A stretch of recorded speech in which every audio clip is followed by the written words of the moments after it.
This is my machine, and here you can see the screw. Well, up there. Here's the wheel and axle of the car, and the inclined plane, which will make the car go down, the job of the car easier. Here it will tip this golf ball, will tip this baseball, pass to the pulley, and the pulley will make the job of lifting this lighter ball easier, as it should, as a simple machine. Then it will touch this little ball tip of this box. This box will hit the scissors, and then there's the wedge. The wedge of the scissors will cut the rope, making the job of another baseball fall down easier, moving an object. Then it will hit this lever, which has Alka-Seltzers, which will fall then into this water.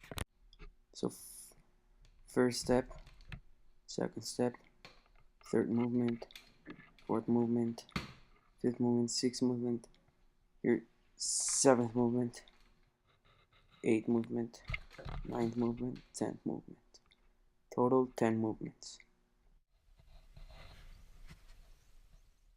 So when we think about it, why wouldn't? Well, first of all, what is force? Force is the push or the pull of an object. Force can come in many different shapes, sizes. There are many different types of force. Some forces are weight, the other are mass. There's also gravity, and in this experiment you can see different types of forces. There's also friction that it's talked about here. Friction affects basically anything. Friction affects this machine when the balls in the inclined planes, the car and the wheel and axle. It affects when the ball hits the books. Friction's everywhere, basically. And then unbalanced and balanced forces are basically what makes an object move, such as we see clearly in the pulley.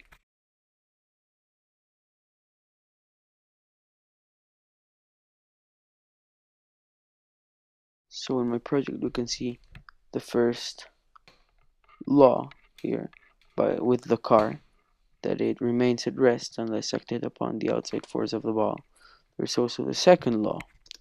The second law, we see it in the car, the acceleration. Well, the force of the car hitting the books affects the third law on the pulley, that for the action of the ball falling, there's the opposite reaction of the ball rising.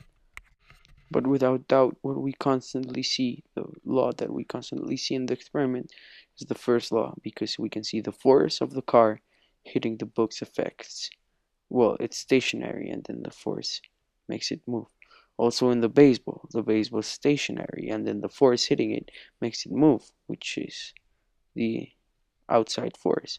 Also, the books are stationary, so the first law is seen a lot with the force hitting a stationary object. But let's also look at the pulley. Pulley was one part of the project that didn't work. I think it didn't work because the ball was blocked and it didn't get to the height of the table which it needed. Also, an important thing to see was the kinetic and potential energy. For example, this car had a lot of stored potential energy. When it was released, it went accelerating toward the books. The kinetic energy came from different various sources, such as the balls. The balls had a lot of kinetic energy when they fell down.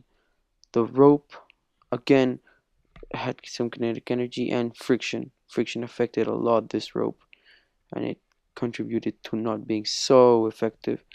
There was also potential energy stored here on the scissors, and when it was acted upon, the potential energy released the rope. There was potential energy in this baseball, which released itself into kinetic energy and made the Alka-Seltzer drop to the water.